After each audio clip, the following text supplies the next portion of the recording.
Hey, so today we're at the roastery, going to be doing some roasting, and it's a really exciting day because we're going to be roasting our auction lot that we purchased from Cafe Granja La Esperanza. It is a natural geisha from their farm Las Margaritas. It's a really exciting coffee, the first auction lot that we've ever been a part of, and we are the only US roaster to actually win a lot at their auction. Most of the roasters that were purchasing their coffees were from Asia, Canada, or Europe. So we are the only US roaster, so that's pretty cool. They called this one the black-tipped cotinga. Every one of their lots that they were auctioning had a name of a bird that is in the ecosystem of Colombia there. Really exciting, really, I'm just really excited to get this one in the roaster. It has some really interesting red wine notes to it with an ending cocoa finish to it, but also some sweet fruit, sweet cherry, sweet berry notes to it. When I sampled this before we purchased it, I was blown away by it. There were quite a few different lots that I was actually bidding on. I think it was 6 of them overall that I tried to get. I was only able to secure one of them. It's fine, it was our first one, but this is a really exciting coffee. So we're gonna get it in the roaster. I'm gonna show you in depth how we're roasting it. This is our first roast of this coffee. We only have 13 pounds of it, but it's our first roast. We're gonna throw 2 pounds in. Gonna kind of show you how I'm building up the profile here. When I originally roasted this, I don't know, 3 months or so ago, it was a sample that I received. And so it roasted a little bit differently, but I took meticulous notes of it because I knew I was gonna try and purchase an auction lot from them. So I'm using that roast as a reference to what I'm using now. So we're gonna follow a similar roasting profile to it. I'm shooting for about 10-minute roast. Wanna kind of roast the beginning portion of it for a long period of time, do a slow roasting, and then crank up the heat quite a bit, get it up to about 490, and then start to gradually decrease that heat to a point where we're getting first crack, hopefully around 9:30 or so. We'll see how it goes in the roaster, but that's just generally what I'm shooting for. Keep rate of rise steadily decreasing, and we'll see. So I hope you enjoy watching behind the scenes. Okay, before we get it in the roaster, I have to talk about the smell that I'm getting from these green beans before I'm even throwing it in.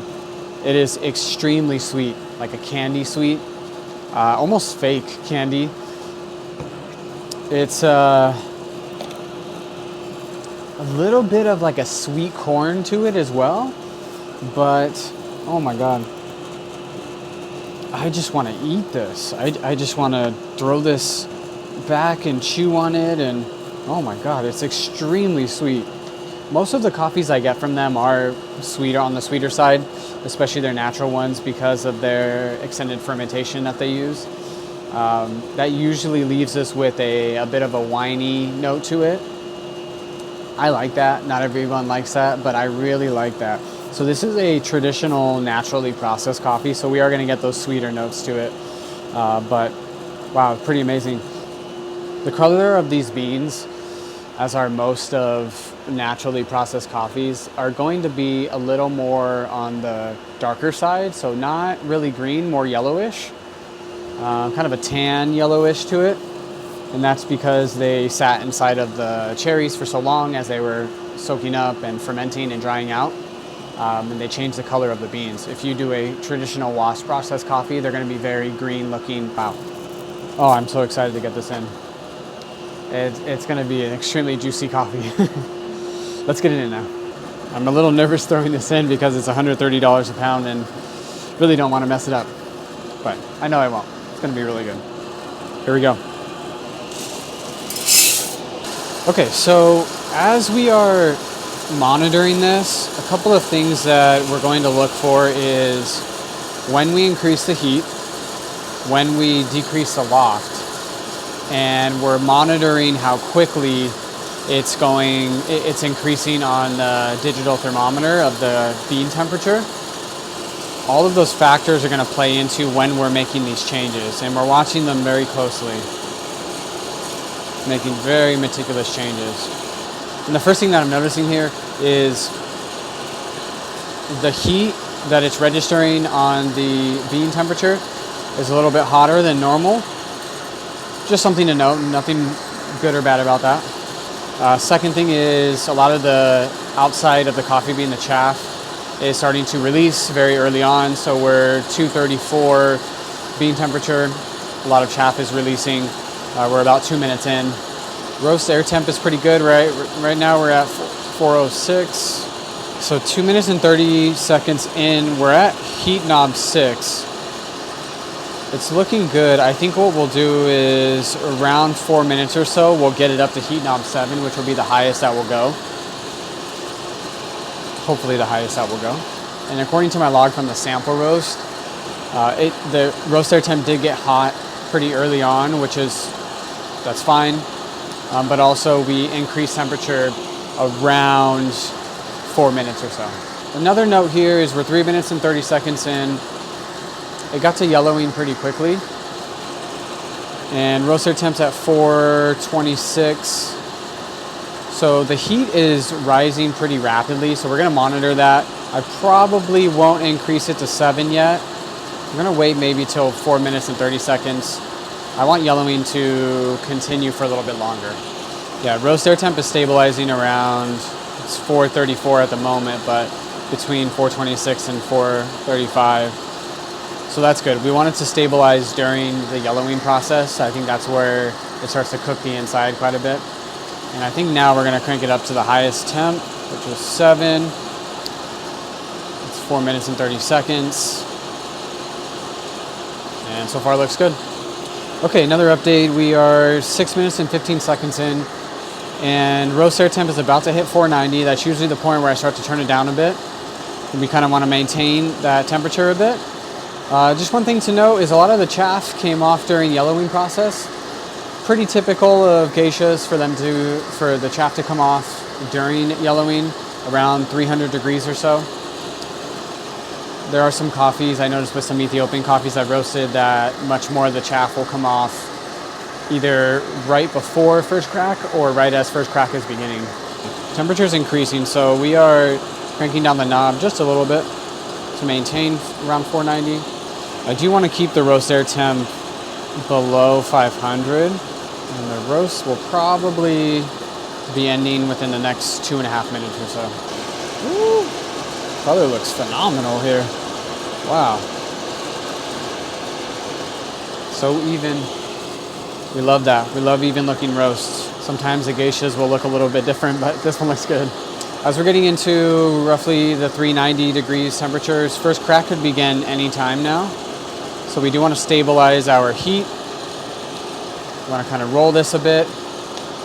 And it seems like first crack is about to begin. And first crack is beginning a little early, 8:50. All right, we are pulling it. 398. All right, what a phenomenal looking coffee. Wow. Holy moly. Now we're just looking for some Quakers while it's cooling down. Just a few things to note here. We went to, what was that? 9 minutes. It was about 9 minutes and 20 seconds. That was great. Originally, we were thinking we would hit first crack around 9:30, but it went a little bit quicker. That's fine. Don't see any Quakers here through first glance. Oh, there's one. But look, the roast looks very even. Color distribution looks very even. That's what we want. Some beans look a little bit darker, but I think that's just from some of the chaff still being stuck on it. Usually when you go pretty light on this, so we were in first crack for what, I think it was 25 seconds or so, you will tend to have some chaff still stuck on the beans, because as you go darker, it starts to burn off more of the chaff. Very light coffees will typically have a lot of chaff on them. So don't be surprised when you get into your coffees and you start to pour them out and you see chaff falling out. Very common. But overall, this looks like a fantastic coffee. I am really excited to offer it. It's an exciting time for us as a company because it's our first auction that we've been a part of. It's our most expensive coffee that we've ever purchased, by far. We paid $130 a pound for it. This is part of our competition series, and it's going to be selling in some very small quantities, 60-gram containers. And yeah, just really excited to get into these types of coffees now. I'm gonna get these into our containers, get them shipped out, and go from there. So I hope you enjoyed this video. I love making these roasting videos about what I'm doing behind the scenes, especially when I'm able to show you a very unique coffee like this. I'm learning as I'm going through this. It's a difficult process to roast an extremely expensive coffee.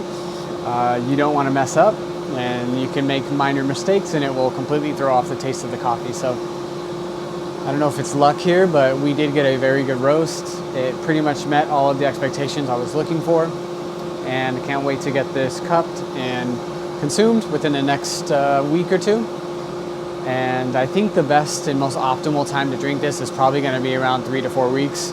So if my customers can wait, if I can wait, then we're going to get a really nice cup of coffee. So if you enjoyed this video, consider subscribing if you aren't already. Leave a comment if you have any questions about it. I love answering your questions. And give it a like, give it a thumbs up. And I'll see you on the next one. Peace.